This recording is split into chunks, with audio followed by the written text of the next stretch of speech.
وأما من خاف مقام ربه ونهى النفس عن الهوى، جو شخص دنیا میں اپنے رب کے سامنے کھڑے ہونے سے ڈرا ہوگا اور نفس کو حرام خواہش سے روکا ہوگا، وَأَمَّا مَنْ خَافَ مَقَامَ رَبِّهِ وَنَهَى النَّفْسَ عَنِ الْهَوَىٰ، جو شخص دنیا میں اپنے رب کے سامنے کھڑے ہونے سے ڈرا ہوگا اور نفس کو حرام خواہش سے روکا ہوگا، فَإِنَّ الْجَنَّةَ هِيَ الْمَأْوَىٰ، جنت اس کا ٹھکانہ ہوگا، وَأَمَّا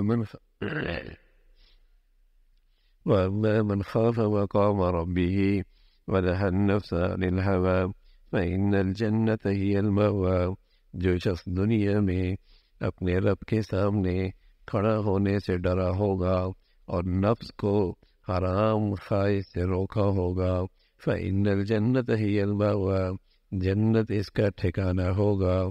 يَسْأَلُونَكَ عَنِ السَّاعَةِ أَيَّانَ مُرْسَاهَا، یہ لوگ آپ سے قیامت کے متعلق پوچھتے ہیں کہ اس کا وقوع کب ہوگا، فِيمَ أَنْتَ مِنْ ذِكْرَاهَا، تو اس کی بیان کرنے سے آپ کا کیا تعلق، إِلَىٰ رَبِّكَ مُنْتَهَاهَا، اس کے علم کے تعین کا مدار تو صرف آپ کی رب کی طرف ہے۔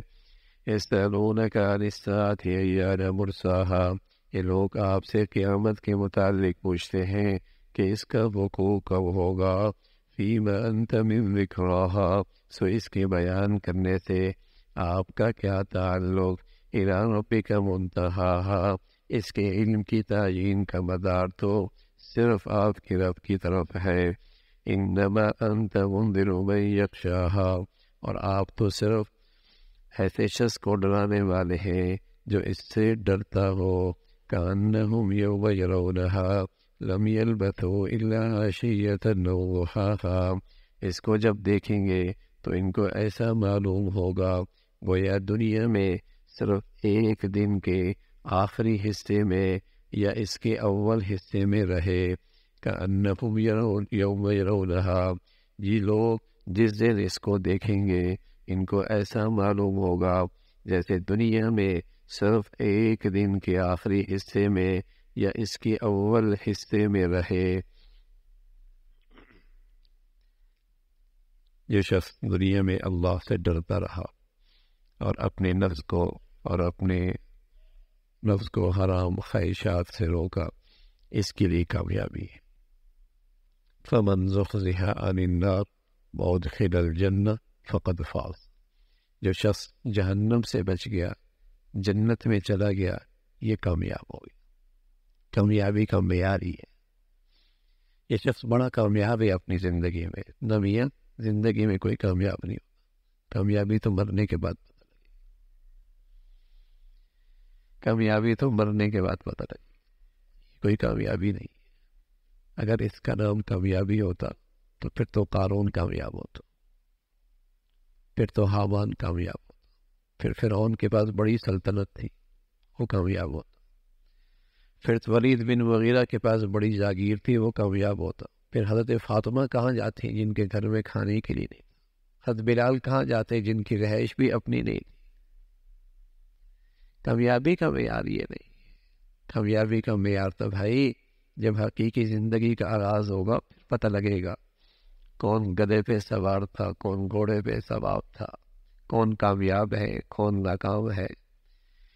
یہ ہم نے جو اپنی زندگی میں کامیابی کے نقشے بنا رکھے ہیں، ہاں، یہ ہمارے اپنے خیالی نقشے ہیں، یہ ہمارے اپنے خیالی نقشے ہیں۔ بیٹا مل گیا تو کامیاب ہو جاؤں گا، بیٹوں کو روزگار مل گیا تو بڑی کامیابی ہو جائے گی، بچی کی اچھی آمدنی ہو جائے گی تو بڑی کامیابی ہو جائے گی، زندگی کی ضروریات سہولت سے پوری ہو جائیں گی تو بڑا کامیاب ہو جائے گا۔ ہاں، یہ اپنے خیالات میں بنائے نقشے ہیں۔ اللہ کریم کے ہاں تو کامیابی کا معیار یہ ہے، فَمَنْ زُحْزِحَ عَنِ النَّارِ وَأُدْخِلَ الْجَنَّةَ فَقَدْ فَازَ، عربی زبان میں فاز کہتے ہیں کامیاب ہو گیا، یہ ہے کامیابی۔ جہنم سے بچ گیا، جنت میں چلا گیا۔ اور یہ کن خوش نصیب لوگوں کی ہوگی یہ کامیابی، اس کی نشانی بتا دی، اس کی علامت بتا دی۔ کہ آدمی ان نشانیوں کو اور علامات کو اپنی زندگی میں دیکھتا رہے تو نظر آئے گا کہ وہ کامیاب راستے پہ جا رہا ہے یا ناکامی کے راستے پہ، وہ کامیاب لوگوں کے راستے پہ چل نکلا ہے یا ناکام لوگوں کے راستوں پہ کھڑا ہے۔ کچھ نشانیاں بتا دی، اور ان نشانیوں میں یہ ہے کہ اندر خوف خدا ہو، اور اندر خوف خدا ہے یا نہیں، اس کی نشانی کیا ہے؟ اس کی نشانی یہ ہے کہ یہ اللہ کی نافرمانی سے پرہیز کرے، یہ حرام سے بچے، اللہ کے حکم توڑنے سے بچے۔ یہ نشانی ہے کہ وہاں خوف خدا ہے۔ اللہ کے نبی صلی اللہ علیہ وسلم دعا کیا کرتے تھے، اور نبی کی دعا امت کے لیے نصیحت ہوتی ہے۔ نبی اس لیے دعا کرتے ہیں کہ تاکہ امت کو نصیحت ملے۔ آپ فرمایا کرتے تھے اے اللہ اتنا خوف مجھے دے دے کہ جو میرے اور تیری نافرمانی کے درمیان آڑ بن جائے۔ آپ تو نافرمانی نہیں کرتے تھے، امت کو یہ دعا سکھائی، امت کو بتایا کہ تم اللہ سے اتنا تو خوف مانگو کہ یہ خوف خدا تمہیں اللہ کی نافرمانی سے روک دے۔ خلوتوں میں، تنہائیوں میں، جب تمہاری خواہش تم پہ غالب آ رہی ہو، جب تمہاری شہوت تم پہ غالب آ رہی ہو، جب تم پہ تمہاری نفسانیت غالب آ رہی ہو، تو خوف خدا تمہیں اللہ کی نافرمانی سے روک دے۔ یہ علامت ہے۔ تو کامیاب لوگ جو کامیابی کے راستے پہ چل نکلے ہیں، ان کی نشانی یہ کہ انہیں خوف خدا نصیب ہوتا، اللہ کا خوف۔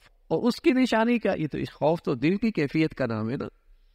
دیکھو اندر آدمی ڈر جائے نا تو جسم پہ اس کی نشانیاں ظاہر ہوتی ہیں، رونگٹے کھڑے ہو جاتے، رونگٹے کھڑے ہو جاتے، چہرہ بتاتا ہے اس کو اندر خوف۔ تو اسی طرح جب اندر خوف خدا ہوتا ہے تو ظاہر میں اس کی نشانی کیا ہے؟ اس کے اعضاء اور جوارح اللہ کی نافرمانی سے رک جاتا،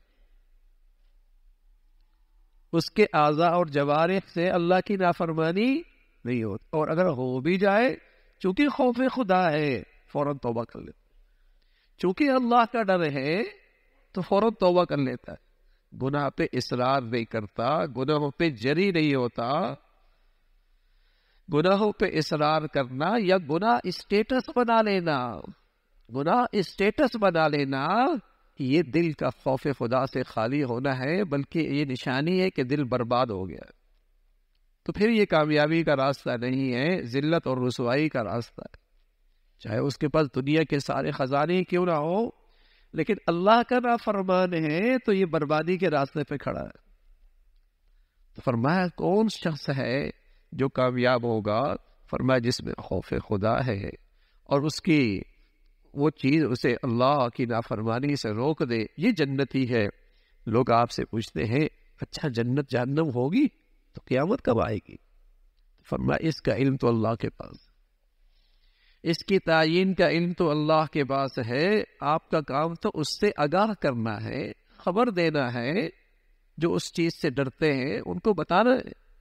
باقی جب وہ آئے گی نا، جب وہ آئے گی اور دنیا اس کو دیکھے گی اس دن کو، تو یوں محسوس ہوگا دنیا کے 40 سال اور دنیا کے 80 سال اور دنیا کے 70 سال اور دنیا کے 90 سال جو دنیا میں اس نے زندگی گزاری نا، یوں محسوس ہوگا جیسے کہ ایک صبح گزاری ہے دنیا میں یا ایک شام گزاری ہے۔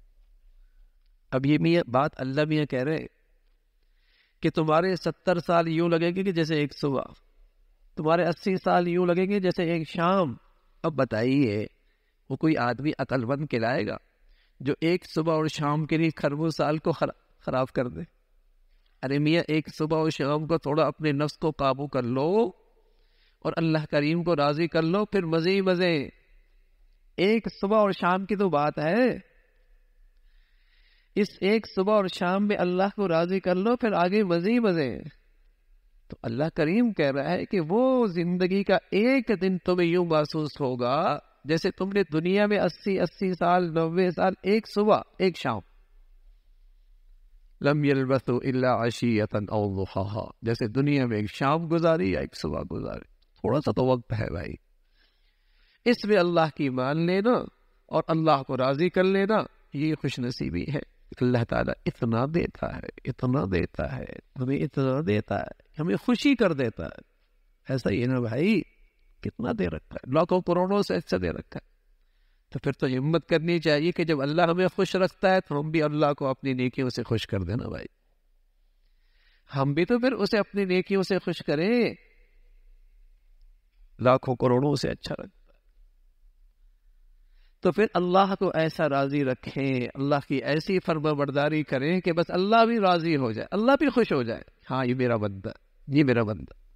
اللہ تعالیٰ بھی اپنی فرما برداری کی زندگی نصیب فرمائے. اللہم لک الحمد کلو ولک الشکر کلو، اللہم لک الحمد کلو ولک الشکر.